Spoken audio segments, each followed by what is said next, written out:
موت وہ حقیقت ہے جس کو چوک چوراہوں پر کھڑے ہو کر، بلڈنگز کی چھتوں کے اوپر کھڑے ہو کر، پبلک ایریا میں کھڑے ہو کر، بسوں میں، ٹرینوں میں، ہوائی جہاز میں راگ الاپنے کی ضرورت ہے کہ انسان کو مر جانا ہے۔ آپ کو پتا ہے کہ 1 گھنٹے میں 6000 لوگ روزانہ مر جاتے ہیں۔ 24 گھنٹے میں یہ 1.5 لاکھ بنتے ہیں، 150,000، اور ان 150,000 میں سے آلموسٹ 30,000 مسلمان ہوتے ہیں۔ ظاہر ہے کہ دنیا کا ہر 5واں بندہ مسلمان ہے، تو 30,000 مسلمان 24 گھنٹے میں مر رہے ہیں، اور اوور آل 1.5 لاکھ لوگ روزانہ لقمہ اجل بنتے ہیں۔ نیچرل ڈیتھ جو ہونی ہوتی ہے، خواہ وہ ایکسیڈنٹ کی شکل میں ہو، ہارٹ فیلئر کی شکل میں ہو، کینسر میں مبتلا ہو کر ہو، وہ کوئی بھی فارم ہو سکتی ہے، اتنے لوگوں نے تو مرنا ہی مرنا ہوتا ہے۔ اور جانور جو ہیں وہ تو ملینز میں پیدا ہوتے ہیں اور ملینز میں مر جاتے ہیں، ان کی تو آپ شمار ہی نہیں کر سکتے گنتی۔ 1.5 لاکھ بہت بڑا فگر ہے، لیکن اگر ایک دن میں کسی ایک جگہ پہ 1.5 لاکھ بندہ مر جائے نا، تو وہ چیز ہائی لائٹ ہو جاتی ہے۔ اور وہ اس قسم کے ڈیزاسٹرز ہوتے ہیں جن کو اللہ تعالیٰ نے ایک ذریعہ بنایا ہے انسانیت کو جگانے کا، ورنہ اتنے لوگ روزانہ مرتے ہیں۔ یہ اکثر لوگ پوچھ رہے ہوتے ہیں جی غریب بچوں کا کیا قصور، جانوروں کا کیا قصور؟ بھائی اللہ نے موت تو دینی ہے، اس کی مرضی ہے، کسی کو ایئر کریش کے ذریعے مار دے، کسی کو ایکسیڈنٹ کے ذریعے، کسی کو ہارٹ فیلئر کے ذریعے، کسی کو شیر کے جبڑوں میں پہنچا دے۔ ایگزٹ ہر شخص کا، ہر ذی روح کا، ہر جان کا اس دنیا سے ہونا ہے، اور اسی یونیورسل ٹروتھ کو اللہ تبارک و تعالیٰ نے قرآن حکیم میں کئی جگہ پر بیان فرمایا ہے۔ اس میں سے ایک موقع میں آپ کے سامنے رکھ دیتا ہوں۔ سورۃ الانبیاء کی آیت نمبر ہے 35۔ اعوذ باللہ من الشیطان الرجیم، بسم اللہ الرحمن الرحیم۔ کل نفس ذائقۃ الموت، بڑی مشہور آیت ہے یہ، وہ آیت ہے جو ہر مسلمان کو یاد ہے، صرف آیت یاد ہے، موت نہیں یاد۔ ہر نفس نے موت کا ذائقہ چکھنا ہے، یعنی اس فیز سے گزرنا ہے، یہ چکھنا ہے، اس کے بعد نئی زندگی شروع ہو جانی ہے۔ ان الفاظ کے اوپر غور کریں، موت آنی نہیں بلکہ موت کا ذائقہ چکھنا ہے، اس فیز سے گزر کے پھر آخرت کی زندگی میں چلے جانا ہے۔ یا ہمیشہ کی کامیابیاں انسان کا مقدر ہوں گی، یا والعیاذ باللہ تعالی ہمیشہ کی ناکامیاں۔ اللہم اجرنا من النار، اللہم انا نسألک جنت الفردوس مع النبیین والصدیقین والشہداء والصالحین، آمین۔ ہر جان کو موت کا ذائقہ چکھنا ہے۔ وَنَبْلُوكُمْ بِالشَّرِّ وَالْخَيْرِ فِتْنَةً،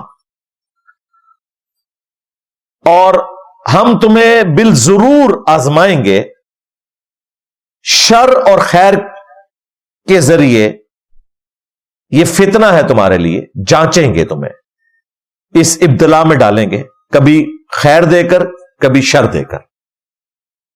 یہ جانچ کا ذریعہ اللہ تعالیٰ نے تمہارے لیے بنا دیا ہے۔ کسی کو دے کر ازمایا، کسی سے لے کر ازمایا، جس سے لیا اس کے ساتھ کوئی دشمنی نہیں کی، اور جسے دیا اس کے ساتھ کوئی اس اعتبار سے زیادہ اللہ تبارک و تعالیٰ نے عدل سے ہٹ کے کوئی معاملہ نہیں کیا، بلکہ اس کے لیے وہ آزمائش رکھی ہے۔ جس طرح دولت لے کر آزمائش ہے، دولت دے کر آزمائش ہے۔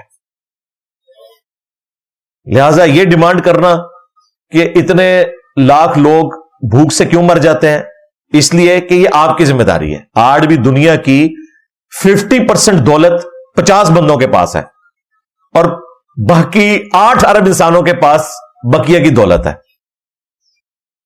تو یہ اللہ تبارک و تعالیٰ نے اس لیے رکھا ہے کہ کسی کو دے کے ازمایا، کسی سے لے کے ازمایا۔ جن کو دیا ہے وہ ان پر خرچ کریں، ایک دوسرے کی ازمائش ہے ہم، غریب ہو یا امیر ہو. اسی طریقے سے تکلیف کا آنا یا خوشی کا ملنا یہ بھی اللہ تعالیٰ کی طرف سے ایک جانچ ہے کہ تمہارا ایٹیچیوڈ کیا ہوتا ہے. وَإِلَيْنَا تُرْجَعُونَ, اور پھر الٹیمیٹلی تمہیں ہماری طرف ہی لوٹ کر آنا ہے. یعنی دنیا میں انسان کو مختلف طریقے سے آزمایا جائے گا, at the end of the day Allah تعالیٰ کے پاس وہ موت کے ذریعے پہنچ جائے گا. اللہم حاسبنا حسابا یسیرا, اللہ تعالیٰ ہمارا حساب آسان فرمائے, آمین. اسی طریقے سے سورۃ الملک میں اللہ تعالیٰ نے فرمایا الذی خلق الموت والحیات لیبلوکم ایکم احسن عملا. اللہ وہ ذات ہے کہ جس نے موت اور زندگی کو اس لیے پیدا کیا کہ تاکہ تمہاری جانچ کرے کہ تم میں سے کون اچھے اعمال کرتا ہے. اس کے بغیر تو جانچ ہو نہیں سکتی تھی نا. اگر انسان کو موت نہ آئے تو خدا انسان کی ضرورت ہی نہیں رہے گا. خدا ہماری ضرورت اس لیے ہے کہ ہم مر جاتے ہیں, اور ہمارے اندر یہ خواہش چھپی ہوئی ہے کہ موت نہ آئے. سب سے بڑی خواہش تو یہ ہے. پھر اس کے ساتھ اور چیز بھی ہے, بڑھاپا نہ آئے تاکہ کسی تکلیف سے نہ گزرنا پڑے, بدحالی نہ آئے. بدحالی کے ساتھ ظاہر ہے زندگی گزارنا مشکل ہو جاتا ہے. اور یہ وہ چیزیں ہیں جو اللہ تعالیٰ نے انسان کو جنت میں دینی ہے, اس دنیا میں نہیں ملنی. وہ صحیح بخاری اور صحیح مسلم دونوں میں حدیث موجود ہے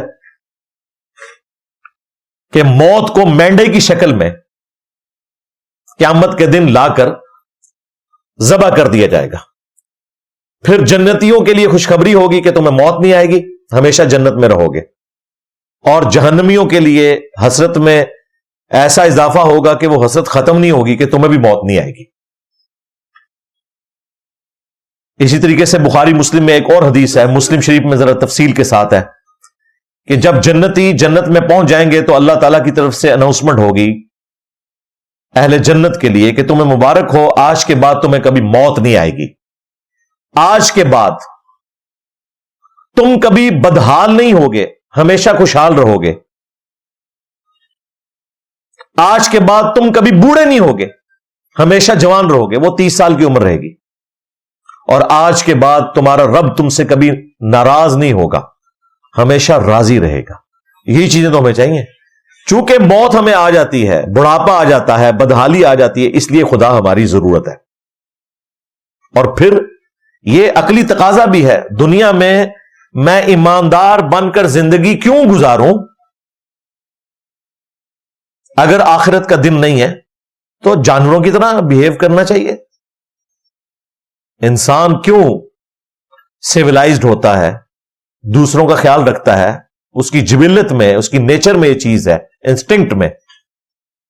یہ سچ بولنا ہے, کسی کو دھوکہ نہیں دینا, کسی کو تکلیف نہیں دینی, اور اگر کسی کو تکلیف میں دیکھو تو اس کے لیے پسیجو اور اس کی تکلیف دور کرنے کی کوشش کرو. یہ ہماری جو نیچر میں اللہ نے ڈالا ہے نا, یہی کافی ہے خدا کی پہچان کے لیے. اور یہ منطقی نتیجہ ہے اس دنیا میں ہونے والے حالات و واقعات کا کہ ایک دن ایسا ہونا چاہیے کہ جس دن اس شخص کو انعام ملے جس نے دنیا میں زندگی اچھے طریقے سے گزاری, اور اس کو سزا ملے جس نے اپنی زندگی تو برباد کی, لوگوں کی زندگیاں بھی برباد کی. اس کا جواب کسی کے پاس نہیں سوائے ریلیجن کے ماننے والوں کے, کیونکہ پریکٹیکلی ایسا ہو رہا ہے. ہٹلر کروڑوں لوگوں کو موت کے منہ میں بھیج کر ڈائریکٹلی یا انڈائریکٹلی دنیا سے چلا گیا. ایک گولی اس نے صرف خود ماری, اپنے آپ کو خودکشی کر لی اپنے بنکر میں. لیکن جس ظلم سے اس نے ورلڈ وار 2 میں یہودیوں کو قتل کیا, اب ان مظلوم یہودیوں سے بدلہ اللہ ہی لے سکتا ہے. 60 لاکھ, بعض لوگ کہتے ہیں, مسلمان کہتے ہیں نہیں جی 60 نہیں ہے جی 6 ہیں. 6 لاکھ بھی بہت بڑا فکر ہے. 6 لاکھ دفعہ اللہ تعالیٰ ہی ہٹلر کو پھانسی دے سکتا ہے. دنیا کی کوئی عدالت یہ بدلہ نہیں لے سکتی. تو یہ منطقی نتیجہ ہے موت اور زندگی کو اللہ نے اس لیے پیدا کیا تاکہ تمہیں جانچا جائے. باقی اس میں جو لوگ بسا اوقات وسوسے کا شکار ہو جاتے ہیں کہ اللہ نے ہماری مرضی کے بغیر ہمیں کیوں پیدا کیا, تو اس سوال کو اللہ نے بیان کر دیا. لا یسأل عما یفعل وہم یسألون. اللہ کو کوئی پوچھ نہیں سکتا کہ اللہ نے یہ عمل کیوں کیا, وہ سب کو پوچھ سکتا ہے. یہ اس کی مرضی ہے, کریٹر ہے, مرضی اس کی چلے گی. یہ نیچرل چیز ہے, ہم تو بے اختیار ہیں اس حوالے سے, لیکن یہ اس کی مہربانی ہے کہ اس نے پیدا کرنے کے بعد ہماری ہدایت کے لیے پیغمبروں کو بھیجا, اور اس سے بھی پہلے ہماری انسٹنکٹ میں اچھائی کا اچھا ہونا اور برائی کا برا ہونا رکھ دیا, اور پھر نور علی نور پیغمبروں کے ذریعے, کتابوں کے ذریعے انسانیت کو اپنا تعارف اس حوالے سے کروایا کہ تم نے مر کے اپنے رب کے حضور پیش ہونا ہے, اور وہ تم سے پوچھے گا جو تم دنیا میں اعمال کیا کرتے تھے. اکاؤنٹیبلٹی ہونی ہے تمہاری. لہذا ہماری مثال اس شخص کی مانند ہے جسے کسی نے دھکا دے دیا سمندر میں, اور سمندر کے کنارے ایک شخص کھڑا ہے جو اس کے ساتھ ہمدردی کر رہا ہے اور کہہ رہا ہے کہ اس طریقے سے ہاتھ پاؤں مارو کنارے پہ لگ جاؤ گے. لیکن ہم بجائے ہاتھ پاؤں مارنے کے اس شخص کے ساتھ یہ بحث کرنا شروع کر دیں کہ پہلے مجھے بتاؤ کہ میری مرضی کے بغیر مجھے کس نے دھکا دے دیا ہے سمندر میں, تو وہ کہے گا کہ بھائی یہ اس نے دیا جس کی مرضی تھی, اس وقت تو اپنی جان بچاؤ نا, ہاتھ پاؤں مارو کنارے پہ آؤ پھر پوچھ لینا آ کے. لیکن اگر ہاتھ پاؤں نہیں مارو گے تو ڈوب جاؤ گے. لیکن آپ کہتے ہیں میری ضد ہے, جب تک مجھے نہ پتا چلے کہ میری مرضی کے بغیر مجھے کیوں پیدا کیا گیا, میں نے ہاتھ پاؤں نہیں مارنے. اس کا الٹیمیٹ نتیجہ کیا ہوگا؟ موت. ڈوب جائیں گے نا. تو عقل کا تقاضا یہ ہے کہ جو آپ کا ہمدرد سمندر کے کنارے صدا لگا رہا ہے کہ ہاتھ پاؤں مارو کنارے پہ آ جانا, پھر دیکھی جائے گی, ابھی تو اپنی جان بچاؤ, اس کی بات کو سن لیا جائے. اور وہ وقت کا پیغمبر ہے جو سمندر کے کنارے کھڑا ہے, اور انسانیت اس سمندر میں ڈوب رہی ہے, اور وہ کہہ رہا ہے کہ ایک دفعہ کنارے پہ لگ جاؤ, ٹھیک ہے, پھر جنت میں جا کے پوچھ لینا کہ یا اللہ مجھے کیوں پیدا کیا میری مرضی کے بغیر, میں تو جنت نہیں لیتا. ایسے کبھی بھی نہیں ہونا. دنیا میں کوئی آسائش مل جائے تو انسان واپس کرنے کے لیے تیار نہیں ہوتا, اور ہمیشہ کی کامیابیاں کسی کو مل جائیں تو وہاں ہر انسان نے کہنا کہ یا اللہ بالکل ٹھیک کیا, یہ تیری کرم نوازی ہے کہ تو اکیلا تھا, محض اپنی مرضی سے مجھے پیدا کیا, اور یہ مختصر سی زندگی مجھ سے مانگی, اور اس کے عوض انفینٹ لائف مجھے دے دی جس میں میری مرضی چلے گی. خالق اور مخلوق کا فرق اپنی جگہ, لیکن وہ جنت ایسی ہوگی جس میں میری مرضی چلے گی, اور سب سے بڑھ کر مجھے موت نہیں آئے گی, کوئی بدحالی نہیں آئے گی, اور دنیا میں جو حلال اور حرام کی تمیز کی ٹینشن سے گزرنا پڑتا ہے وہ نہیں گزرنا پڑے گا, موجہ ہی موجہ. حتیٰ کہ بخاری مسلم میں آتا ہے کہ ٹوائلٹ سے بھی نجات چھوٹ جائے گی, ایک خوشبودار ڈکار آئے گی, ہر چیز ہضم, نیند نہیں ہوگی, پیاس نہیں ہوگی. پھر آپ سوچ رہے ہوں گے کہ انسان جنت کی نعمتیں کیوں استعمال کرے گا؟ لذت کی وجہ سے کرے گا. نیند, بھوک, پیاس, ٹوائلٹ یہ کمزوری ہیں, اور جنت میں کوئی کمزوری نہیں ہے, اس کی ڈائنامکس ہی ڈفرنٹ ہے. بس ابھی تو کوشش کریں کسی طریقے سے جنت میں پہنچنے میں کامیاب ہو جائیں. لہذا میں ایتھیسٹ کے حوالے سے بھی ہمیشہ اپنے اسٹوڈنٹس کو سمجھاتا ہوں کہ ایتھیسٹ سے ہمارا اختلاف نبی علیہ السلام کی شادیوں سے متعلق, آپ علیہ السلام کی جنگوں سے متعلق یہ نہیں ہے. اصل اختلاف یہ ہے کہ وہ خدا کو مانتے ہیں یا نہیں. ونس کوئی خدا کو مانتا ہے تو پھر اس کے پلان کو بھی مانا جائے گا, پھر خدا کی مرضی چلے گی. یہ ول آف گاڈ ہے کہ عورت نے پریگنینسی کی تکلیف سے گزرنا ہے اور مرد نے معیشت کی, اکانومی کی تکلیف سے گزرنا ہے, اس نے اپنے بیوی بچوں کا پیٹ پالنا ہے. آپ نے کوئی کریشن بنانی ہے تو بنا لے جس میں آپ ایک دفعہ مرد کو پریگنٹ کریں اور ایک دفعہ عورت کو کر لیں. اولمپکس تک آج تک آپ الگ الگ کرواتے ہیں, کبھی عورتوں کی ہاکی کی ٹیم کا مقابلہ مردوں کے ساتھ نہیں ہوا, کیونکہ آپ کو بھی پتا ہے کہ اس طرح نہیں ہو سکتا. پچھلے دنوں وہ جو اولمپکس میں ایک فیمیل باکسر کے ساتھ ہوئی تھی, اس نے رونا شروع کر دیا تھا تو یہی کچھ ہوگا. وہ ایک چھوٹی سی جھلک اللہ نے آپ کو دکھائی ہے, آپ کے منہ کے اوپر کالک مت کے, کہ مرد و عورت برابر نہیں ہو سکتے. ہیومن ڈگنیٹی میں برابر ہے, اس میں تو بعض اوقات عورت کو اللہ تعالیٰ نے مرد سے زیادہ فوقیت دی ہے ماں کی شکل میں, لیکن ہیومن ڈگنیٹی میں مرد و عورت برابر ہے. لیکن جب ایک ادارہ ہوگا اس میں مرد سربراہ ہوگا. یہ ایک الگ سے ٹاپک ہے, چونکہ اس کے ساتھ جڑی ہوئی چیزیں میں نے فی البدی گفتگو کرنی ہوتی ہے, کئی ساری باتیں میرے دماغ میں آ جاتی ہیں, تو میں چاہتا ہوں میں ساتھ ہی کلیئر کر دوں تاکہ کانسیپٹ کلیئر ہو جائے.